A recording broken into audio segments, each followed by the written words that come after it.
Howdy, y'all. Welcome back to Marty Mars channel. Today we're taking a trip, all right? Across the pond, as they say, to a place called Italy. A land soaked in time, where every cobblestone whispers a story. You think you're just visiting a country, but maybe it's the country that's visiting you. This ain't just about sights, it's about what those sights stir up in the deep, quiet places. The ones we usually try to keep locked down. Italy, it has a way of picking those locks. So, grab your passports, yeah. Little books filled with stamps, proving you crossed some imaginary lines, but the real journey, that's an internal affair, ain't it? We're chasing something more than just pretty pictures here. We're looking for the echoes, the reverberations of history, the hum of humanity that thrums beneath the surface of the modern world. Italy's got that hum, louder than most places. It's a place where the past ain't dead. It ain't even past, really. It's breathing right alongside you in the air, in the light, in the taste of the wine. Let's get started then. Or maybe let's just surrender to the current. Let it pull us into the heart of this ancient place. A place built on empires, on art, on faith, on bloodshed. All of it swirled together, a complex pattern that's still unfolding. We're just stepping into one small part of that pattern, trying to make sense of the lines and the colors. Trying to see if the old stories still have something to tell us about who we are and where we might be headed. Or maybe just where we've been, over and over again. This ain't your typical travelogue, all sunshine and smiles. We'll see the beauty, sure. But we'll also listen for the whispers in the ruins, the unspoken truths that cling to the ancient stones. Italy's a mirror, in a way. It shows you the grandeur, the ambition, but also the decay, the impermanence of it all. It's a reminder that all things rise and fall, like the tide. And we're just here, for a little while, watching the water move. So, let's dive in, shall we? See what mysteries lie beneath the surface.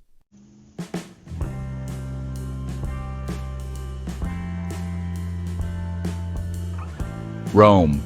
First stop. The name itself feels heavy, don't it? Like an old stone worn smooth by centuries of hands, centuries of rain, and at its heart, the Colosseum. A broken crown, a testament to what man can build and what time can undo. You walk towards it, and the noise of the city fades, replaced by a deeper hum. The ghosts are thick here if you know how to listen. They cling to the arches, to the worn-out seats where the crowds once roared.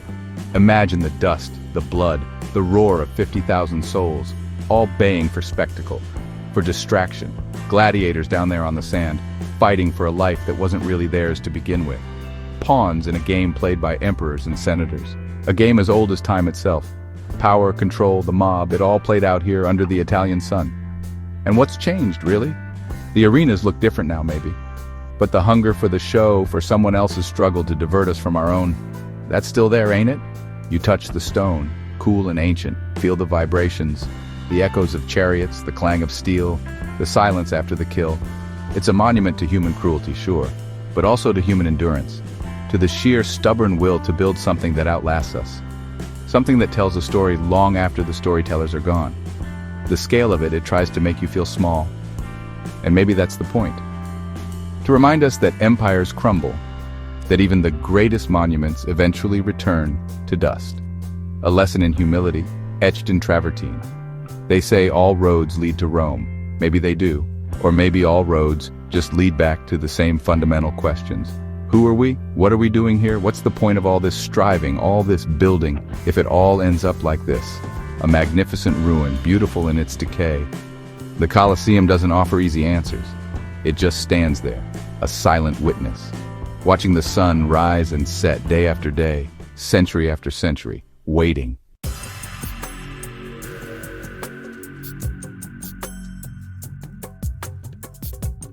Venice, a city built on water, on sheer, stubborn will.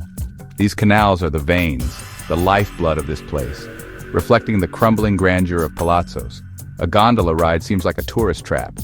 But then you're on the water, gliding slow. The city unfolds around you like a whispered secret. No cars, no rush, just the lapping of water. You see the city from a different angle. The green slime on the bricks, the barnacles clinging tight. That's the real Venice, always fighting the tide. A labyrinth of waterways leading to hidden courtyards. You can get lost here easily. And maybe that's the point, to lose yourself in the maze, to let go of the map and just drift. The reflections on the water, they shimmer and distort. It's like looking at a dream, half remembered. In Venice, the line gets awful blurry. It's a city that plays tricks on your eyes and on your mind, and the silence when you find it, away from the crowds. A silence punctuated by the call of a distant boatman, the flutter of unseen wings. It's a heavy silence, full of unspoken stories. The wealth, the power, the intrigue that once flowed through these canals like a golden river. Now it's mostly echoes, but potent echoes. You feel the press of centuries, the weight of all that history, all that water. It's a place to contemplate the impermanence of things, even things built with such arrogance and beauty.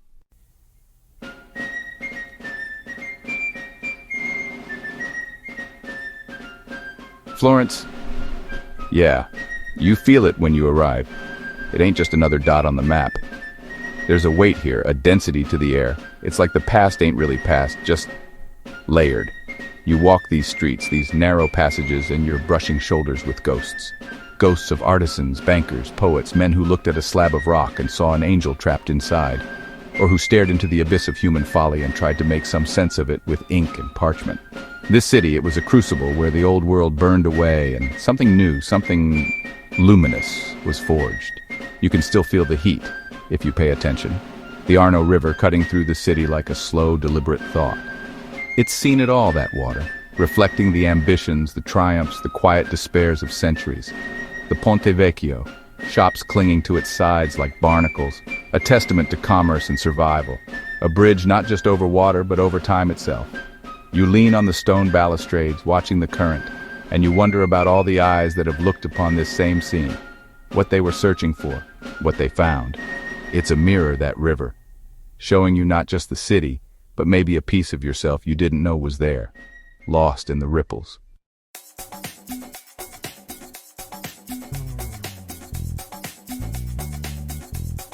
Milan, a city that moves to a different rhythm, faster, sharper. It wears its modernity like a tailored suit, always chasing the cutting edge. But beneath the gloss, there's history. The Sforza Castle, a fortress of ambition. Quiet courtyards where time slows down. A city of contrasts, ancient and avant-garde. Peel back the layers to find the deeper soul. Milan's heart beats with passion and history.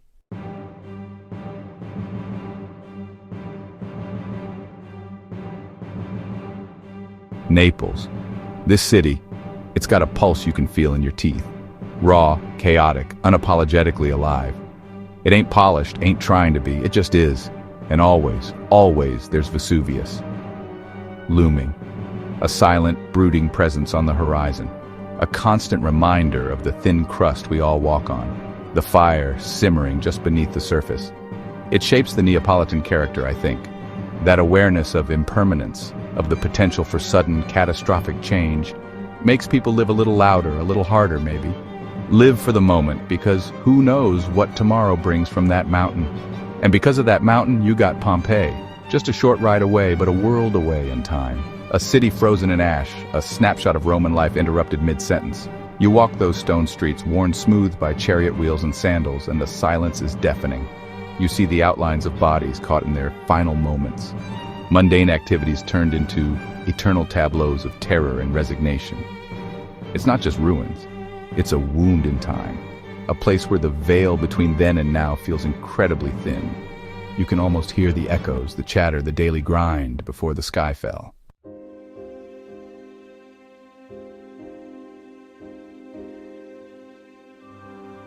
This ain't just a stretch of land, you see. The Amalfi Coast, it clings to the cliffs like a memory you can't shake, or maybe a dream just before waking. It's a place where the earth decided to show off, to carve something beautiful and terrifying all at once. You look at it, and it looks back, daring you to understand its wild heart. The raw beauty of it. It's a kind of truth, unvarnished, staring you down. It whispers of old gods, of sirens luring sailors to their doom.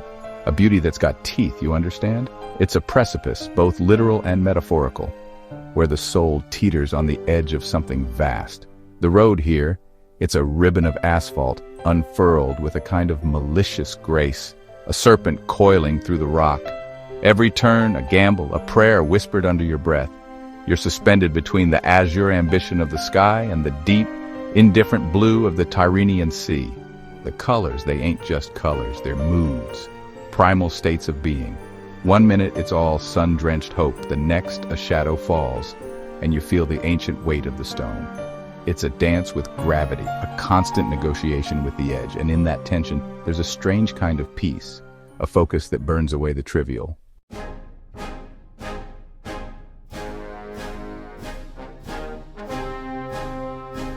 Sicily. Now this ain't just another island, pretty as a postcard. This place, it's a crucible, a crossroads where empires clashed and cultures bled into one another, leaving behind a tapestry woven with threads of gold and blood. It's a land of stark contrasts, of blinding light and profound shadow where beauty blooms amidst ancient scars. You feel the weight of centuries pressing down on you, the echoes of conquerors and conquered, their dreams and despairs soaked into the very soil.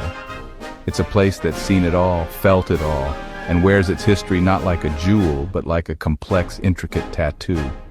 The culture here, it's a thing unto itself, a potent brew. You hear it in the cadence of the language, a dialect that carries the whispers of Greek, Arabic, Norman. You see it in the intensity of the people, in their eyes, a fierce pride mixed with a certain weary knowing. Their traditions, they run deep, like the roots of ancient olive trees, drawing sustenance from a past that refuses to stay buried. It's a place that gets under your skin, makes you question the smooth surfaces of the world you thought you knew. It's a land of passion, of vendetta, of profound faith and equally profound skepticism.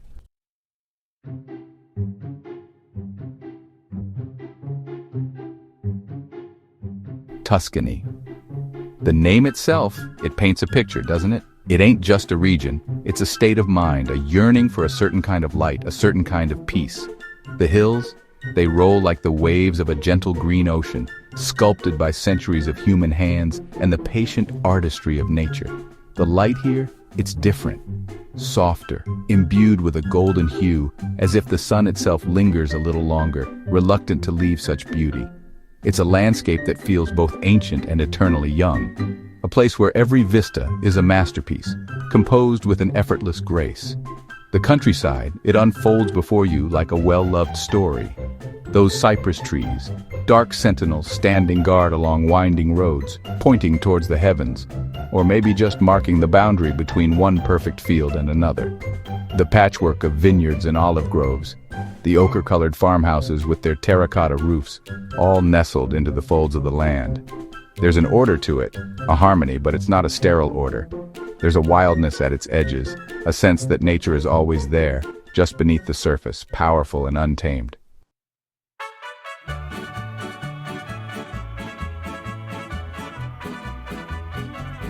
Out there, where the mountains decided to just fall into the sea, you find these places.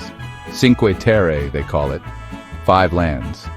Like someone took a handful of old stubborn fishing villages and just scattered them along the Ligurian coast. Clinging on, you see. Not by much, mind you. Gravity's always pulling, always whispering its sweet nothings about surrender. But these towns, they ain't listened yet. They're carved into the rock, a testament to human grit, or maybe just a beautiful stubbornness against the inevitable erosion of time and tide. You feel the salt in the air, the ancient breath of the Mediterranean, and wonder how many souls have looked out from these cliffs, searching for something on that endless horizon. The colors, man. They hit you first, sun-baked pastels, stacked up like a child's forgotten blocks, daring the gray stone to swallow them whole. Ochre, terracotta, a faded rose, a defiant yellow, each building a brushstroke, leaning into its neighbor like they're sharing secrets whispered across centuries. You look at them, perched there on the precipice, and you gotta wonder about the hands that built them. Hands that knew the rock, knew the sea, knew the back-breaking labor of wresting a life from such an unforgiving canvas. It's a beauty born of struggle, a precarious defiance that catches the light just so, making you question what's real and what's just a dream painted on the edge of the world.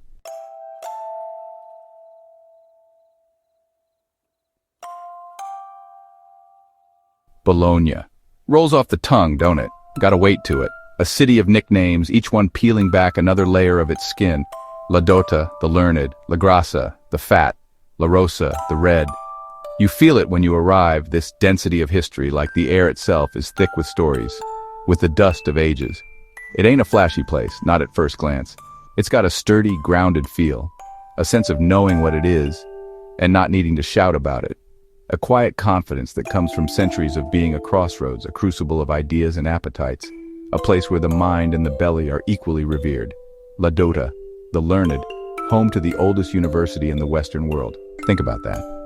A continuous stream of knowledge flowing through these streets for nearly 1,000 years. You can almost hear the echoes of scholars debating in hushed tones, the rustle of ancient manuscripts, the restless energy of young minds grappling with old truths. There's a gravity to that kind of legacy, a sense of intellectual pursuit woven into the very fabric of the city. It's in the arcades, in the quiet courtyards, in the solemn gaze of the statues. A reminder that civilization, at its best, is built on the relentless human hunger to understand, to question, to know.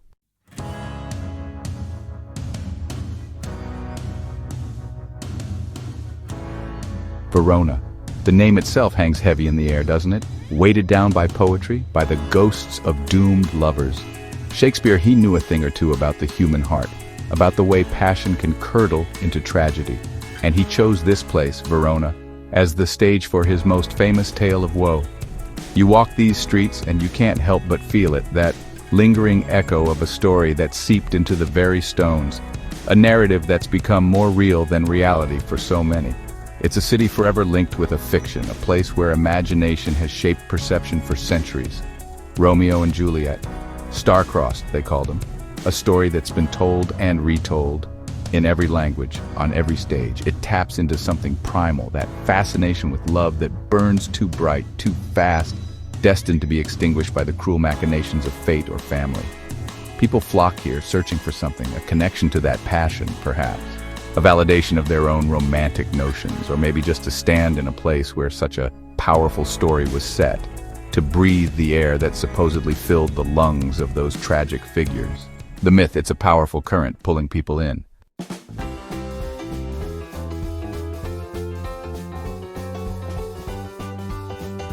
Pisa, you hear the name, you see the tower, leaning, like some old drunk propped up against the bar of eternity, refusing to call it a night.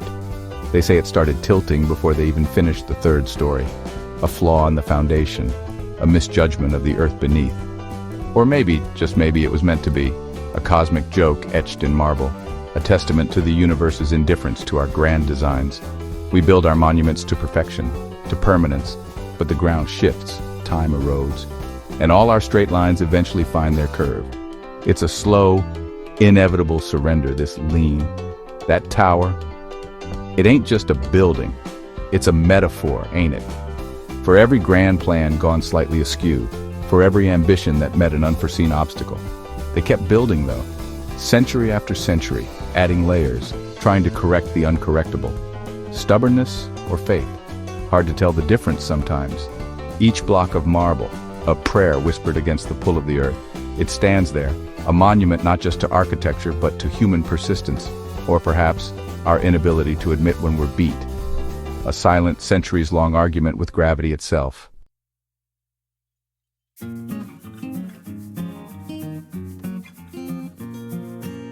Sardinia. An island adrift in the Mediterranean like a forgotten thought in the mind of God. Time here, it don't move in a straight line. It circles, it eddies like the currents that carve its shores. You feel it in the air, thick with the scent of wild herbs and the salt of ages. The traditions, they run deep here, like roots of an ancient tree clinging to the rocky soil, drawing sustenance from a past that refuses to be paved over.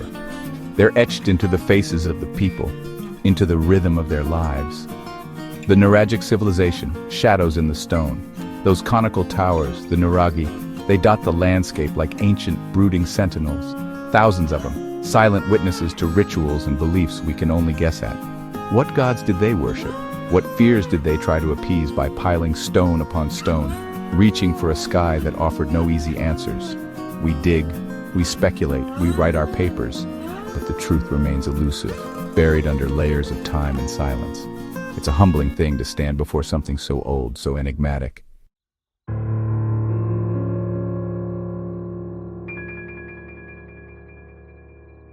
Turin, a city that wears its history like a well-tailored, slightly somber suit. It ain't loud, it ain't flamboyant, It's got an understated elegance, a quiet dignity that speaks of power held and perhaps power lost. The Savoy kings, they left their mark here, in the grand palaces, the formal gardens, the sweeping arcades. You can almost hear the rustle of silk, the murmur of courtly intrigue, echoing down the centuries. A city built on ambition, on the dreams of dynasties. And then there's the shroud, that piece of linen, locked away, revered, debated, a faint image of a man said to be Christ himself. Faith and science, they collide over this relic, each trying to claim it, to explain it, to possess its truth. But truth, it's a slippery thing, especially when it's wrapped in centuries of belief, of hope, of human longing for something beyond the veil. What do you see when you look at it? A miracle? A forgery? Or just a reflection of our own desperate need for meaning?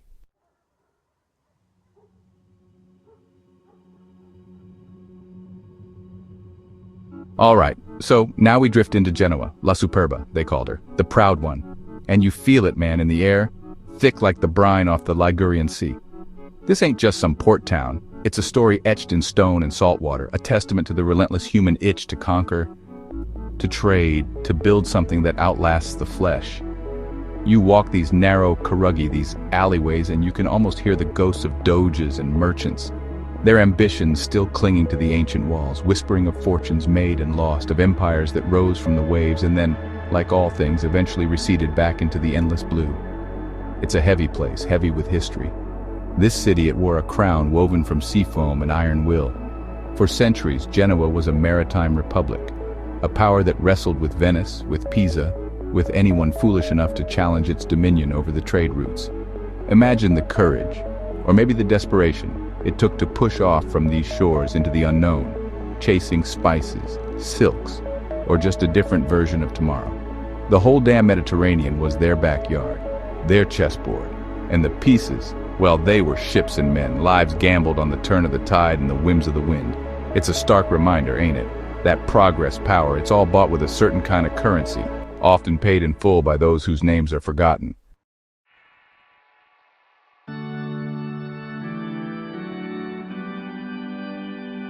And then, man, you find yourself at Lake Como.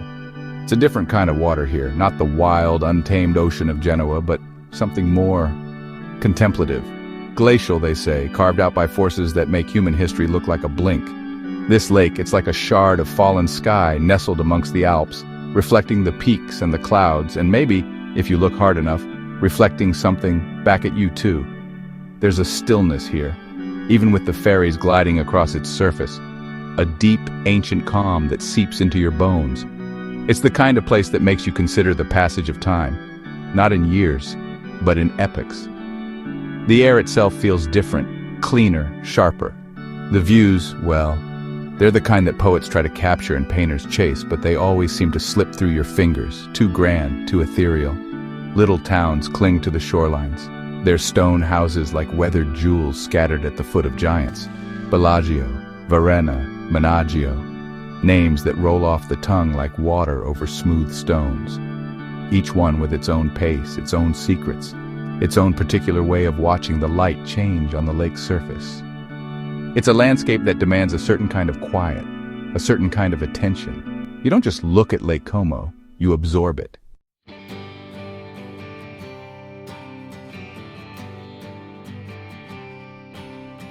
Well, folks, that's a wrap, ain't it? The road, it always runs out eventually. Our Italian adventure, it's settling now, like dust on an old map. We've walked some ancient stones, gazed upon wonders that'd make a man question his own small place. From the ghosts of Rome to the reflections in Como's eye, it's been a journey. A spin around one of the brighter, older parts of this flat circle we call a world. Time to pack up the memories, the tastes, the lingering scent of cypress and sea. Hope y'all enjoyed the tour. This little jaunt through the heart of what was, and what still is. Maybe you found a flicker in the dark, a new name to etch onto that travel bucket list, that ever-growing catalog of places where the soul might find a little something extra, a little resonance. These places, they ain't just dots on a map, see, they're echoes of ourselves, of what we've been, what we could be. They're out there waiting, holding stories that are older than our own fleeting anxieties, offering a different kind of perspective if you're willing to listen. Now, the trail, it forks here, as all trails do. But the story, well, that keeps unspooling. If you're inclined, don't forget to do that dance with the digital gods, like subscribe and hit that bell icon, that little Pavlovian chime. It's how we keep these lines open, how we keep sharing these dispatches from the road. Marty Marr, that's the handle. A whisper in the algorithm looking for more horizons to chase, more stories to unearth from the layers of time and human endeavor. It's a strange kind of connection, this, but it's what we got. So until the next time our paths cross somewhere out there in the static and the sunshine, keep your eyes open.